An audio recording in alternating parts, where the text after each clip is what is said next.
Et pas vous les gars, mais moi j'ai kiffé le match. 6 buts aujourd'hui, le Paris Saint-Germain qui concède le match nul à domicile face à Strasbourg. Et dans tous les cas, c'est totalement mérité, que vous le vouliez ou non. Alors ça a commencé, le Paris Saint-Germain était en train de mener 1-0 tranquille. Barcola, Doué, combinaison parfait. On se dit que le Paris Saint-Germain va s'imposer. Mais non, dans cette équipe de Strasbourg, il y a un joueur tout simplement incroyable, Panicelli, qui a réussi à marquer 8 buts en 7 matchs. Aujourd'hui, il a été auteur d'un doublé. Dites-vous, le premier but, il l'a mis de là et c'est de la tête. C'était comme Basiboli, on avait l'impression là aujourd'hui. Ce qui est fou, c'est que Strasbourg a réussi même à mettre 3 buts à 1.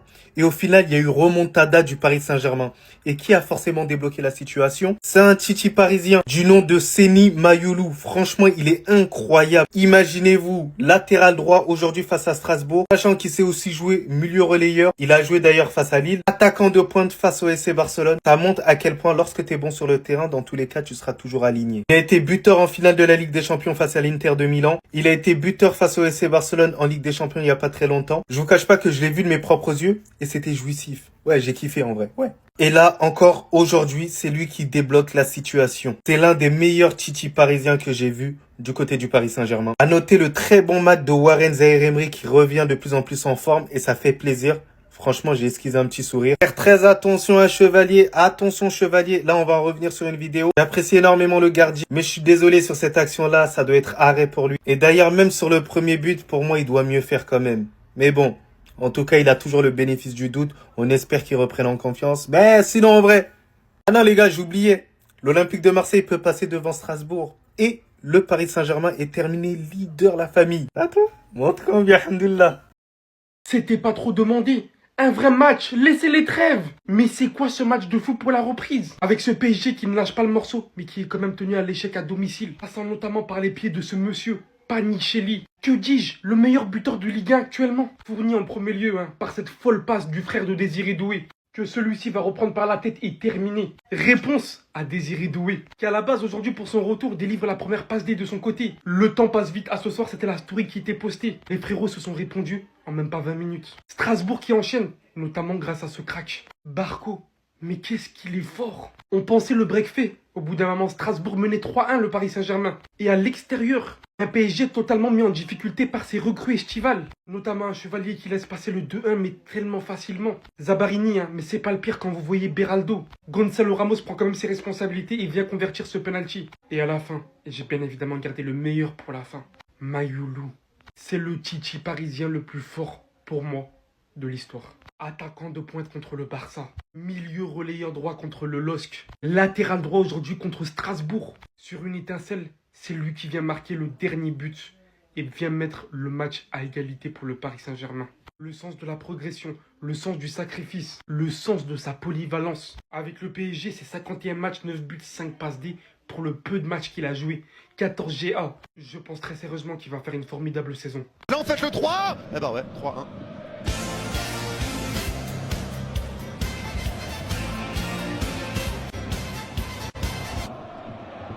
Allez, cassez-vous. Allez, barrez-vous. Barrez-vous. Barrez-vous. Barrez-vous. Allez, vas-y. Allez, vas-y. Encore Beraldo qui tombe par terre. Encore un Beraldo qui tombe par terre. Allez, vas-y. 3-1 pour Strasbourg. Bravo. Bon, après, il y a faute là quand même sur Beraldo. Il y a faute quand même sur Beraldo. Il prend un sacré... Attends, il y a quand même une faute sur Beraldo là, non? Attends, c'est validé les gars. C'est validé. Ça fait 3-1. Ça fait 3-1. Je comprends pas comment il est. Franchement, celui-là, autant je comprends pas comment il est validé. Autant là, je comprends pas comment il le valide. Eh ben, ça fait 3-1 pour Strasbourg. Magnifique. Mais Beraldo, qu'est-ce qui pue la merde. Qu'est-ce qui pue la merde. Qu'est-ce qui... Je pense que le match nul, c'est ce qui décrit le mieux ce match aujourd'hui. Pour un vendredi soir, on a eu un match extrêmement plaisant à regarder, mais il y a beaucoup de choses à dire. Et premièrement, il faut parler de Gonzalo Ramos. On le dit, on le répète, mais Gonzalo Ramos, ça doit être un impact player. Il doit rentrer, il doit pas être titulaire. Alors oui, je sais que là, on a des blessés et que c'est pour ça, c'est que la Ligue 1, entre guillemets, mais il est déconnecté. Il est déconnecté, il y a plusieurs phases de jeu dans les contrôles. Il y en a une, il doit la mettre au fond, il met un plat du pied nonchalant. Une remise de la tête de Gvaré, il suit pas le jeu. Même s'il a marqué son péno, je le sentis complètement déconnecté, encore plus aujourd'hui. Mais c'est pas la première fois qu'on le dit. Lucas Chevalier aussi. Attention, parce que pour moi, sur le deuxième but, il peut faire encore quelque chose. T'as l'impression que des fois, il est très très limité sur certaines phases de jeu. Alors oui, balle au pied, c'est meilleur que Donnarumma, même si c'est pas extrêmement parfait. Il fait un très bel arrêt réflexe au début de match, mais encore une fois, c'est pas rassurant, il prend 3 buts. À part ça, très bonne deuxième mi-temps des Titi parisiens. Et même Zaïre Emery, je tiens à souligner. Au niveau des blessures, on a le retour de Doué et Gvara. Gvara, je l'ai senti un peu moins bien. Doué, ça a été très bien en première période. Et même si c'est que la Ligue 1, il faudrait commencer à prendre des points, même si aujourd'hui, c'est une très belle équipe de Strasbourg qu'on a eu en face de nous. Et je pense qu'il y a des joueurs qui n'ont pas assez la dalle. Ils veulent pas prendre leur place, on dirait. Surtout que là, il y a beaucoup de blessés, c'est en ce moment qu'il faut en profiter. Non, la vérité, merci Beraldo. Merci Beraldo d'avoir donné les 3 buts aux Strasbourgeois, d'avoir donné le point du nul aux Strasbourgeois. Non, en vrai, la vérité, merci Beraldo. Non, mais frérot, en fait, le problème de Lucas Beraldo, c'est que son problème, il choisit ses matchs. Il choisit ses matchs. 2 bons matchs de lui en ce début de saison contre Nantes, et contre Auxerre. Et depuis, il fait plus rien. Il fait plus rien. Franchement, vivement qu'il se casse cet hiver. Vivement qu'il se casse lors du mercato hivernal. Mais vivement. Il est rentré, il assure. Et je pense que vous avez tous vu le même match que moi. Quand William Pacho est rentré, ça a changé le cours du match. Ça a changé la donne du match. Pas pour rien que ce gars, c'est le meilleur défenseur du monde. Ce n'est pas pour rien. Ce trio, les gars, je vous le dis. Pourtant, on est dépendant du collectif. Mais il est aussi déjà important que ça peut se faire ressentir.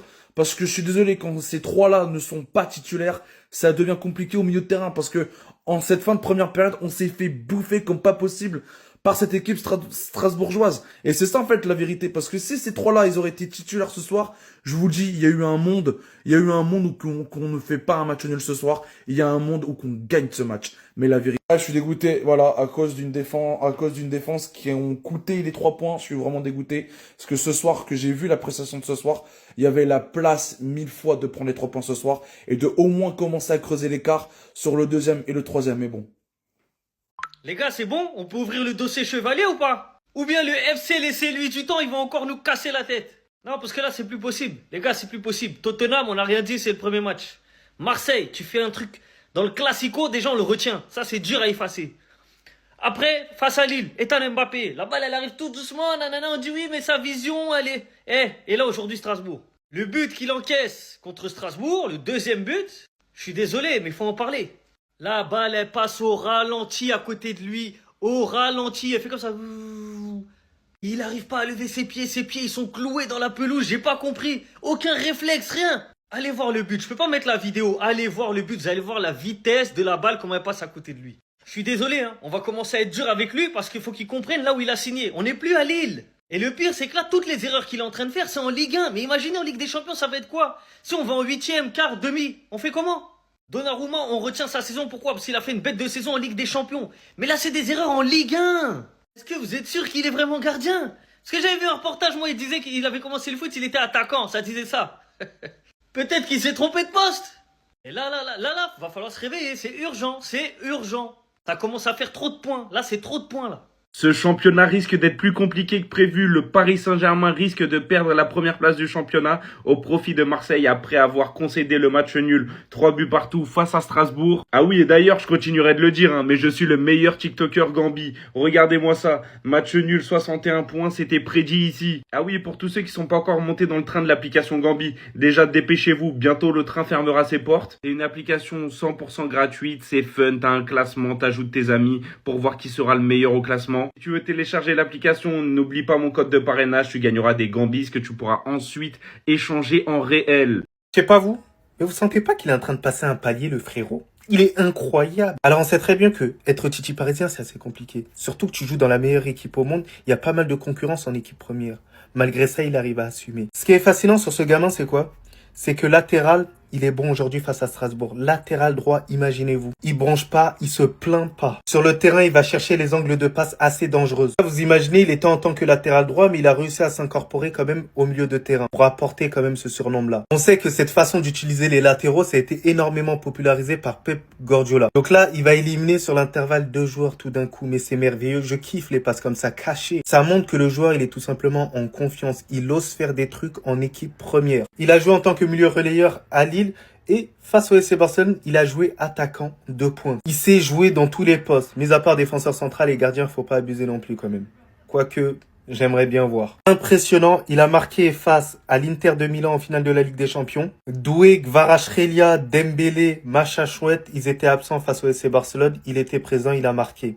Devant mes yeux, c'était merveilleux, c'était incroyable. Et aujourd'hui, face à Strasbourg, il sauve le Paris Saint-Germain. Que vous le vouliez ou non, c'est l'un des meilleurs Titi parisiens de l'histoire.